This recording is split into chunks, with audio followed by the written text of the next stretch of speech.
Hello. Welcome to code and campus YouTube channel.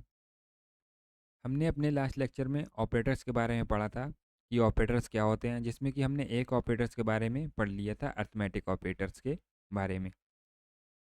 आज जो हम पढ़ने वाले हैं वो रिलेशनल ऑपरेटर्स के बारे में पढ़ने वाले हैं कि रिलेशनल ऑपरेटर्स क्या होते हैं। रिलेशनल ऑपरेटर्स की हमें नीड क्यों पड़ी? जब हमें दो वैल्यूज़ को कंपेयर करना हो, यानी हमारे पास दो वैल्यूज़ हैं। नेक्स्ट स्लाइड में हम इनको समझ लेते हैं। यहाँ पे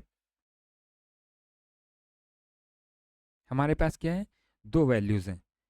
एक हमारे पास ए में है 7, बी में हमारे पास है 6। अब हमें इनको कंपेयर करना है, और रिलेशनल ऑपरेटर कंपेयर जो करते हैं वो हमें दो टाइप्स की वैल्यू देते हैं। एक तो ट्रू देते हैं, दूसरा फॉल्स देते हैं। इसके अलावा कोई वैल्यू नहीं देते हैं, ये आपको याद रखना है। अगर हमारी कंडीशन जो है वो ट्रू होगी तो हमें ट्रू मिलेगा, फॉल्स होगी तो फॉल्स। अब हमें जैसे इसको कंपेयर करना है कि हमारा जो ए है वो बी से बड़ा है। ये हमारा क्या है? ग्रेटर देन का साइन है। ये ग्रेटर देन, जिसकी तरफ ये हमारा जो इसको ये मुंह है, इसको ये ओपन होगा, वो क्या होगा? उस साइड का नंबर ग्रेटर देन होगा। अब जैसे हमारा क्या है? लेस देन, तो ये इधर अब लगा हुआ है, यानी ये हमारा किसका साइन है? लेस देन का साइन है। ऐसे आप भी याद रख सकते हैं या ऐसे याद रख सकते हैं। अब यहाँ पे हम क्या चेक कर रहे हैं? क्या ए हमारा जो है वो बी से ग्रेटर देन है? तो यहाँ पे कैसे कंपेयर होगा? ए की वैल्यू कितनी है? 7 इज़ ग्रेटर देन बी की वैल्यू कितनी है? 6। क्या हमारा जो 7 है वो 6 से बड़ा है? ऑब्वियस सी बात है कि ये हमारा बड़ा है, तो हमें क्या मिल जाएगा? ट्रू मिल जाएगा।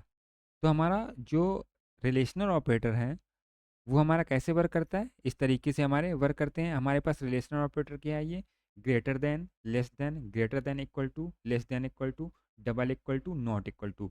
अब एक एक करके हम इनको समझ लेते हैं। हमने क्या देख लिया? एक ऑपरेटर अभी पढ़ा less than, sorry greater than के बारे में। अब हम लेस देन बारे में देखते हैं। इसी कंडीशन को हम कैसे लिख देते हैं? B is less than A. B की वैल्यू कितनी है? 6 इज लेस देन 7। ये भी हमारी कंडीशन क्या है? ट्रू है। अब अगर इस वाली कंडीशन को हम कुछ ऐसे इस तरीके से लिखते हैं कि हमारा जो ए है वो लेस देन बी है क्या? ए हमारा जो है वो लेस देन बी है क्या? 7 लेस देन 6। ये कंडीशन हमारी ट्रू है या फॉल्स है? 7 हमारा क्या है? बड़ा है, जबकि यहाँ क्या चेक हो रहा है? क्या हमारा 7 लेस देन 6 है? यानी 7 हमारा लेस देन 6 नहीं है। तो ये हमें क्या आउटपुट में मिलेगा? फॉल्स मिलेगा। आई होप आपको ये क्लियर होगा। एक दूसरा एग्जांपल लेते हैं। जैसे हमने ले रखा है एक्स में 10, वाई में 15। अब हम कंपेयर करते हैं एक्स इज ग्रेटर देन और इक्वल टू, ये हमारा ग्रेटर देन और इक्वल टू पढ़ते हैं हम इसको, वाई। क्या हमारा जो एक्स है वो ग्रेटर देन और इक्वल टू वाई है? ना तो हमारा ग्रेटर देन है, ना तो इक्वल टू है। तो हमें इस केस में क्या मिलेगा? वाई की वैल्यू कितनी है यहाँ पे? 15। क्या मिलेगा? फॉल्स मिलेगा। यहीं पे अगर एक्स की वैल्यू हम 15 कर लेते हैं, अगर ये कंडीशन हो जाती 15 is greater than equal to 15, तो हमारा इस केस में क्या आता? जो हमारा ग्रेटर देन का साइन है, 15 हमारा ग्रेटर देन तो 50 है नहीं, लेकिन इक्वल टू तो 15 के है ना। तो ये कंडीशन क्या हो जाती? ट्रू हो जाती है हमारी। ऐसे इसको हम कंपेयर करते हैं।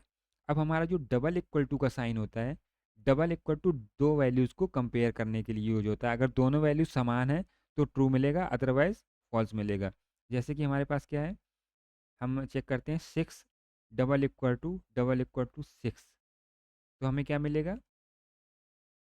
ट्रू मिलेगा। जैसे कि हमारे पास एक हमारे पास m नाम का वेरिएबल है, इसमें 8 है। एक n नाम का वेरिएबल है, इसमें भी 8 है। अब इनको हम कंपेयर करेंगे m double equal to n, तो हमें क्या मिलेगा? ऑब्वियस सी बात है, क्या मिलेगा? ट्रू ही मिलेगा, क्योंकि दोनों में क्या समान वैल्यू है। यहीं पे अगर हम एक q नाम का वेरिएबल ले लेते, इसमें हम 7 स्टोर करवा देते। अब हम m को कंपेयर किससे करते? q से। तो हमारा m में वैल्यू कितनी है? 8, इसमें कितनी है? 7 है। ये बराबर तो है नहीं, तो हमें क्या मिलेगा? फॉल्स मिलेगा यहाँ पे। आई होप आपको क्लियर होगा। और जो हमारा नॉट इक्वल टू वर्क करता है, नॉट इक्वल टू, जैसे ये थोड़ा कंफ्यूजिंग आपको लग सकता है। 5 7 not equal to 6, 7 not equal to 6, यानी 7 जो है वो हमारा 6 के बराबर तो नहीं है, तो ये क्या हो गया, ट्रू हो गया। तो ये जो हमारा रिलेशनल ऑपरेटर होता है वो कुछ इस तरीके से वर्क करता है। आई होप आपको क्लियर हो गया होगा। अब हम आगे इसको देख लेते हैं। Use to compare two value, the result of the relational operation is boolean value true और फॉल्स। ये हमने आपको बताया। डबल इक्वल टू का साइन क्यों होता है, check if two values are equal. दो वैल्यू को इक्वल चेक करने के लिए हम किसका यूज करते हैं, डबल इक्वल टू ऑपरेटर का। Not equal to checks if two value are not equal, यानी हमारा क्या है, ये हमारा एग्जाम्पल किसका है, सेमी एग्जाम्पल इसमें लिख गया है। हमने आपको ये बता दिया पीछे वाली स्लाइड में, हमने आपको ये बताया था। Greater than, check if the left is greater than to the right, क्योंकि हमारा क्या है, लेफ्ट लेफ्ट साइड में हमारा क्या है, 5 ग्रेटर देन 3। जो राइट साइड की वैल्यू है उससे क्या कंपेयर होगा, लेफ्ट साइड की वैल्यू, कि हमारी लेफ्ट साइड की वैल्यू राइट साइड की वैल्यू से ग्रेटर है या नहीं है। तो हमारा क्या है इस केस में, 5 हमारा ग्रेटर है, तो हमें आउटपुट पे क्या मिला, ट्रू मिला। फिर लेस देन हमारा है, ये क्या करता है, check if the left value is less than the right value, यानी इस केस में हमारा 3 इज लेस देन 5, यानी हमारी जो राइट वैल्यू है और जो हमारी लेफ़्ट वैल्यू है, लेफ़्ट वैल्यू जो है वो हमारी लेस देन होनी चाहिए किससे, राइट की वैल्यू से। तो हमें क्या दे रहा है, ट्रू दे रहा है, क्योंकि हमारी कंडीशन यहाँ पे ट्रू है। ग्रेटर देन और equal to, check if the left value is greater than, या तो ग्रेटर देन होना चाहिए, और का मतलब क्या है, या ग्रेटर देन या फिर एक इक्वल होनी चाहिए, एक कंडीशन कोई भी ट्रू होनी चाहिए। तो इस केस में हमारा क्या है, ग्रेटर देन तो है नहीं, क्योंकि दोनों में वैल्यू क्या है, 5 इसमें भी है 5 इसमें है, लेकिन इक्वल टू का साइन लगा हुआ है, ग्रेटर देन और इक्वल टू, तो हमें क्या मिला, ट्रू मिला। सेम हमारा क्या है, लेस देन और इक्वल टू।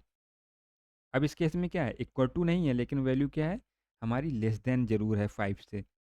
5 से हमारा क्या है, 3 लेस देन है, इस वजह से हमें क्या मिल रहा है, ट्रू मिल रहा है। आई होप आपको ये क्लियर होगा, रिलेशनल ऑपरेटर्स। अब हम इसका प्रैक्टिकल इम्प्लीमेंटेशन देख लेते हैं। ठीक है, हम यूजर से ही इनपुट लेने रहने देते हैं कि यूजर 2 नंबर एंटर करेगा और उस पर हम ऑपरेशन चेक करेंगे। जैसे कि हम प्रिंट करवाते हैं A is greater than B. हो सकता है आपको कंफ्यूजिंग लगे, तो हम क्या करते हैं, इसको कमेंट कर देते हैं। कमेंट करने के लिए हमें शॉर्टकट क्या होता है, कंट्रोल प्लस फॉरवर्ड स्लैश जो हमारा होता है उसको हम यूज़ करते हैं। ए में हम क्या स्टोर करवा देते हैं, 10। बी में क्या स्टोर करवा देते हैं, 5। अब हमने यहाँ पे क्या चेक किया, ए जो है वो लेस देन बी है। यहाँ पे आप देख सकते हैं ए जो है वो लेस देन बी है क्या, नहीं है, तो आउटपुट पे क्या मिलना चाहिए, फॉल्स मिलना चाहिए। अब दूसरा हम चेक करते हैं, प्रिंट, आप बताएंगे इसका, A is greater than B.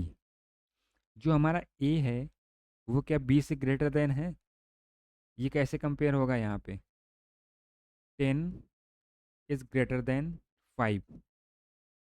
10 is greater then 5 है, ऑब्वियस सी बात है, 10 इज़ ग्रेटर देन 5 है, तो हमें आउटपुट पे क्या मिलेगा, ट्रू मिलेगा। ये हमारे फर्स्ट वाले का फॉल्स आ रहा है, सेकेंड वाले का क्या आ रहा है, ट्रू आ रहा है। ऐसे ही हमें अगर चेक करना है, print A double equal to B, ये आप देख सकते हैं कि हमारा ये कैसे चेक होगा जाके, कि ए में हमारे पास क्या है, 10 डबल इक्वल टू 5 है क्या, नहीं है, तो आउटपुट पे क्या आएगा, फॉल्स आएगा। देख सकते हैं यहाँ पे जो तीसरा आ रहा है आउटपुट क्या आ रहा है, फॉल्स आ रहा है, ये हमारा फॉल्स, दूसरा वाला ट्रू। आई होप आपको क्लियर हो गया होगा। अब ये आप अपने साइट से इसको प्रैक्टिस करके देख सकते हैं, जितना आप इस पर प्रैक्टिस करेंगे और हिट एंड ट्रायल करेंगे उतने आपको ये कॉन्सेप्ट क्लियर होगा। अब यहाँ पे जैसे हम 10 यहाँ पे लिख देते, 10 लिख देते, तो ये वाला क्या होता, ट्रू हो जाता, लेकिन ये वाला क्या होता, फॉल्स हो जाता। देख सकते हैं यहाँ पे ये क्या हुआ, ऊपर वाले दोनों फॉल्स हो गए, ये हमारा क्या हुआ, ट्रू हो गया।